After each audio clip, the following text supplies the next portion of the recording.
Okay, so I wanted to show you something that is part of the process as to how inspiration and things are created spontaneously. So I'm going through some stuff before bedtime, like meditation and things like this, and then I get this prompt to start doing something. And I go, but it's almost bedtime. I think I might go to bed. And instead I went, you know what, actually this might be a really good opportunity, so I'll follow it through. So I followed it through and it pans out. Grab myself a pen and a pad, happy little pen and pad, and I start scribbling out some thoughts that I've got and some frames of thoughts that then start to begin to shape a conversation, or rather a speech, a talk. And as such, you might say that then I'm channeling, because it comes out, as you can see here, handwritten. This is not generated by an AI in any capacity. Handwritten, and aside from some little spelling mistakes type of bits here and pieces, it's all one take. It's absolutely one take. Okay, so here we go. What it's about is actually wind, pressure, and the mind, like pressure in general. So this got me thinking, because I was trying to watch how the wind was interacting with waves over the ocean, like way out over the ocean. So all I could see was basically nothing. And then the water. And the water looked like it was generating waves. And that's when I realized that it wasn't the water that was just waving. It was also the air that was waving with the water.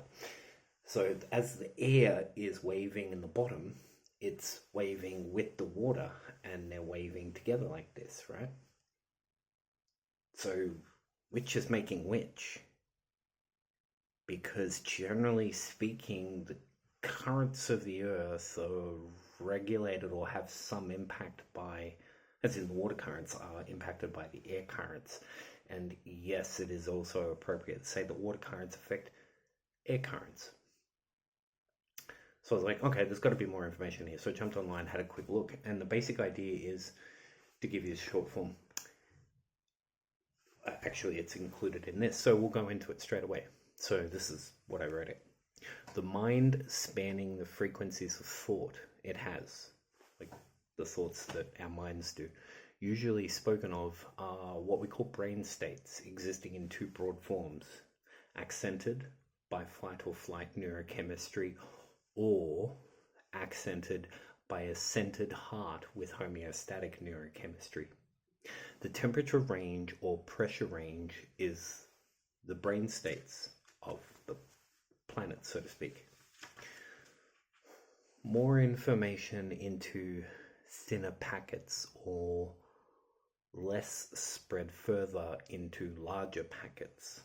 So frequencies of information either condense information into short form, so you get more happening in short places, or you get it expanded into long form where it starts to have less over more of a longer period. So I'm watching these waves go across at a certain repeated frequency, and I'm going, hang on a minute, that's a standing wave pattern. A standing wave pattern is considered a brain state, or a state. A consistent state is a repeating pattern, usually defined as a repeating pattern.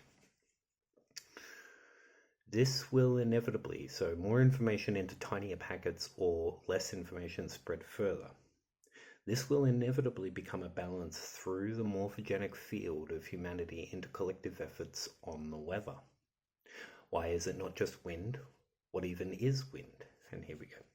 Wind is not oxygen, nitrogen, carbon dioxide, etc. It is pressure. Pressure variations spanning massive spectrums or states of the Earth. As the sun warms up some areas while others cool, this differentiation creates a current. So as this area warms up, all of the parts in it become lighter and start to raise higher, due to the fact that they're lighter in their pressure means they weigh less and begin to float more. Likewise, colder temperatures condense and confine things into more physical forms, more stable forms of physical matter, like the three stages of matter: gas, solid, like a solid, or like a liquid, rather than a gas. Then you have a pressure gauge of movement that is regulated by the sun, causing pressure change in the environment. Now, the pressure change just moves energy back and forth. The oxygen in the air doesn't move with the pressure change. Okay, all of the little bits of oxygen and nitrogen and everything else in the air get waved like the ocean does. So if you look at an ocean, you've got H2O molecules everywhere, plus a whole bunch of other things.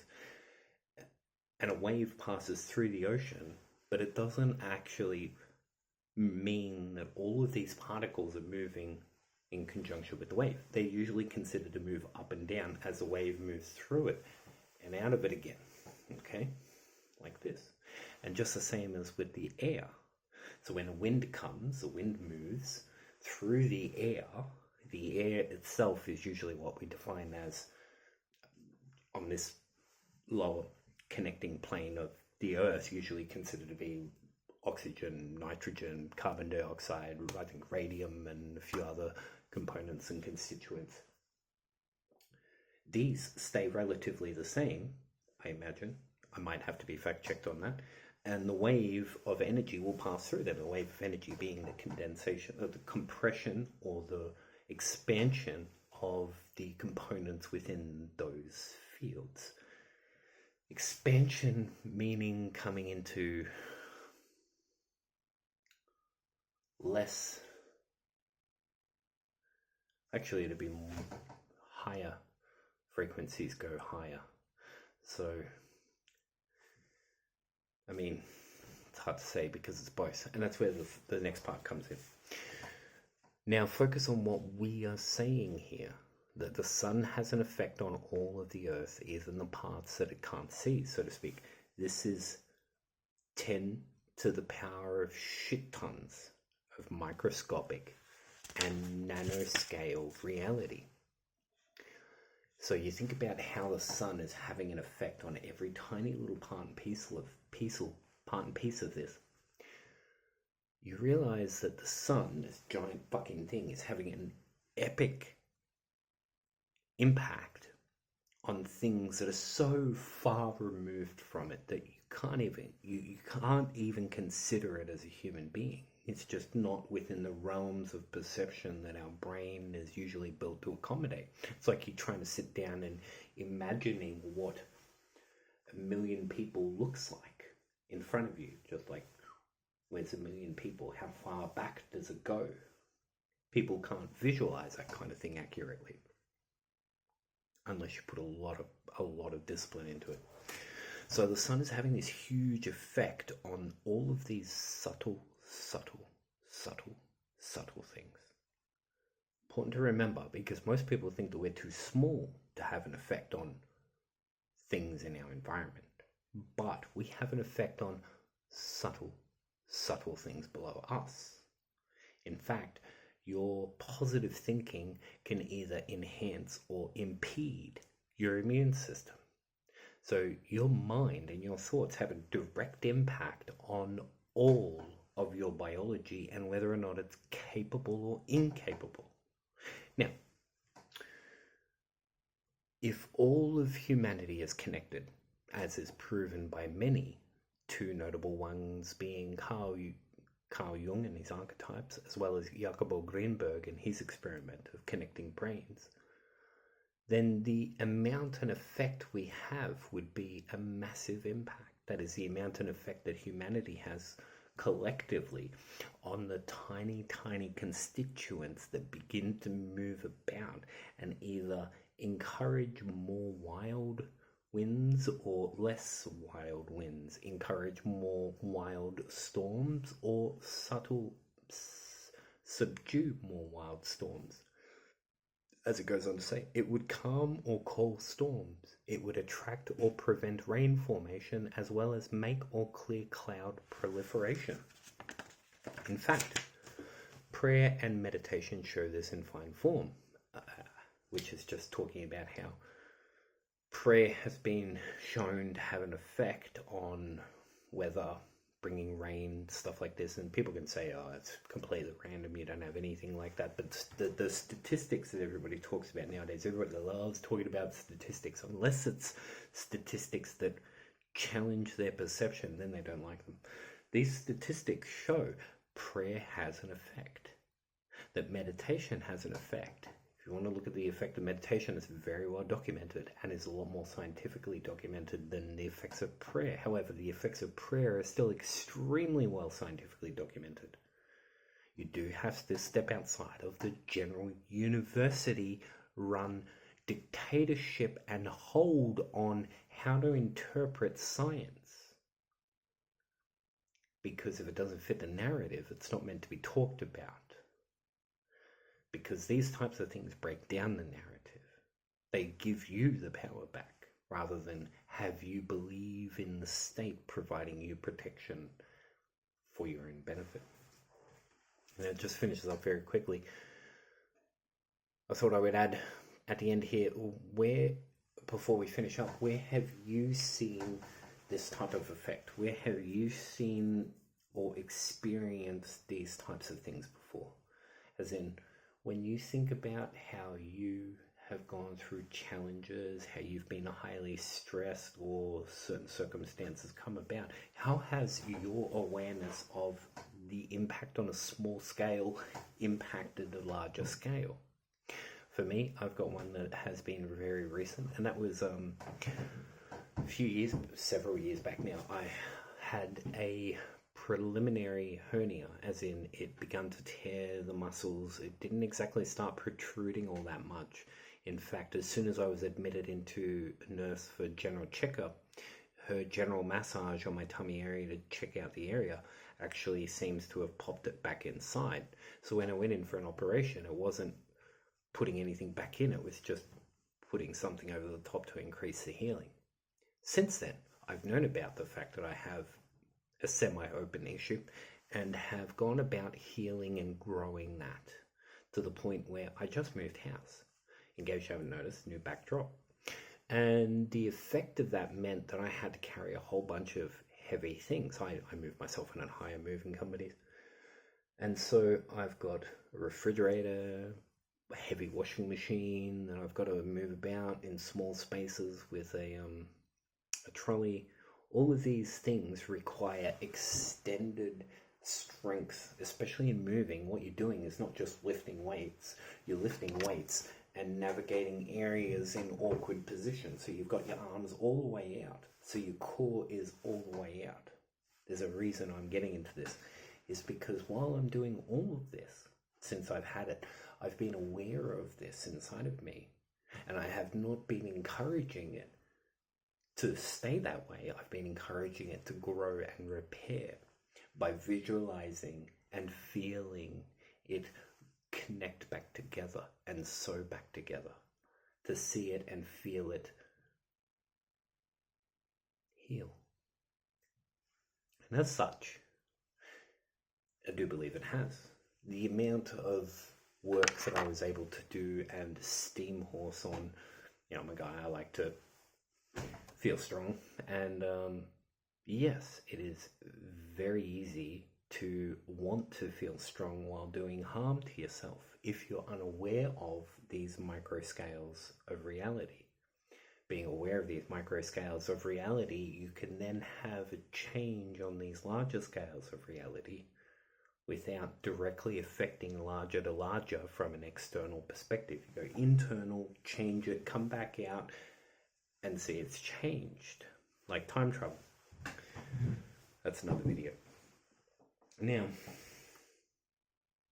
I want you to think about how the chaotic mind either promotes around it and within the fields around it. You ever enter a room with somebody who's having a really shit fucking time and you go, actually, I'm not going to talk to you right now. I'll come back later. That's exactly what we're talking about here. The mind exists outside of your brain as well. A magnetoencephalogram will demonstrate that beautifully. Well-known fact that you exist outside of your body, and how that impacts each other, and then colloquially as a humanity, is where the discussion goes.